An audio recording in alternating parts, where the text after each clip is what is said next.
Hello friends, नमस्कार। मैं हूं अशोक गजा, सर्टिफाइड वैदिक एस्ट्रोलॉजर। पिछले 26 साल का तजुर्बा है मेरे पास एस्ट्रोलॉजी के बारे में, और उस तजुर्बे को आपके सामने मैं पेश कर रहा हूं हर रोज़ नया वीडियो लेके।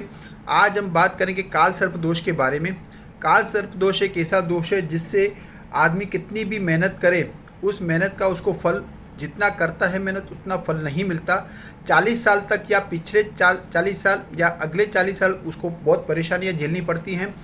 घर में कंकास, नौकरी ना होना, नौकरी हो तो उसका फल नहीं मिलना, ये सारे जो हम देखते हैं पर्टिकुलरली जो उनको मेहनत का फल नहीं मिलना, ये इनका विशेष होता है। मेरे पास जो भी आता है बंदा, अगर मैं देखता हूँ काल सर्प दोष है तो वो बोलते हैं कि हमने तो भैया काल सर्प दोष की विधि करवा दी है। अरे कहाँ करवाई आपने? तो बोलते हैं कि वो शिव जी के मंदिर में कुछ कर्मकांडी ब्राह्मण लेके गए थे और पूजा की और इस तरह से हो गए। तो भैया इस तरह से काल सर्प दोष की पूजा नहीं होती है। काल सर्प दोष की पूजा साल में 2 बार, जो बुधवारी अमावस्या होती है उसी दिन ही करवा। साल में ज़्यादा से ज़्यादा 2, कभी कभी 1 भी होती है।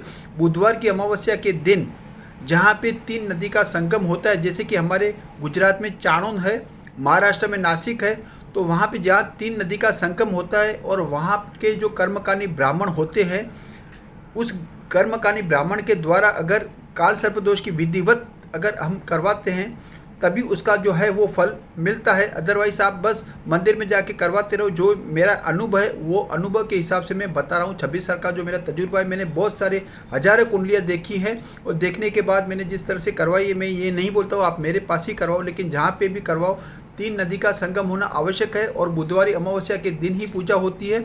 ये तो रहा, आपको मैंने एक उपाय बताया। इसके सिवाय दूसरा जो उपाय मैं बताने जा रहा हूँ आपको, वो है आपको शिव की पूजा करनी पड़ेगी। आप जितना हो सके ओम नमः शिवाय का कम से कम 11 माला अवश्य कीजिए। आपको एक दिन में फ़र्क तो नहीं मिलेगा, लेकिन जैसे जैसे आप माला करते जाएंगे आपको फल निश्चित रूप से देखने को मिलेगा। इसके अलावा आप हर सोमवार के दिन शिव जी के मंदिर में जाइए, वहाँ पे कच्चा दूध और पानी मिला के आप उसका शिवलिंग के ऊपर अर्पण कीजिए। शिवलिंग के ऊपर जल चढ़ाइए, जो दूध चढ़ाइए, और ओम नमः शिवाय का जाप कीजिए। आप देखेंगे कि 1 नहीं, साल नहीं, लेकिन 6 महीने के अंदर आपको अवश्य रिजल्ट मिलेगा, ये मेरी गारंटी है। लेकिन आपको ये करना पड़ेगा, एक दिन में इसका फल नहीं मिलता। तो जैसा कि आप लोग भी जानते हो कि जैसे 9 ग्रह होते हैं, तो 9 ग्रह में राहु और केतु के बीच सारे जब ग्रह आते हैं, जिसको हम कहते हैं संपूर्ण काल सर्प दोष, संपूर्ण काल सर्प दोष की पूजा करवानी आवश्यक होती है। और जैसा कि मैंने कहा है, त्रिवेणी नदी का संगम हो, वहाँ पे आप करवाइए। बुधवार या अमावस्या के दिन आपको अवश्य फल मिलेगा और आपकी जो है इच्छा पूरी होगी। आपके मेहनत के हिसाब से फल जरूर मिलेगा। धन्यवाद।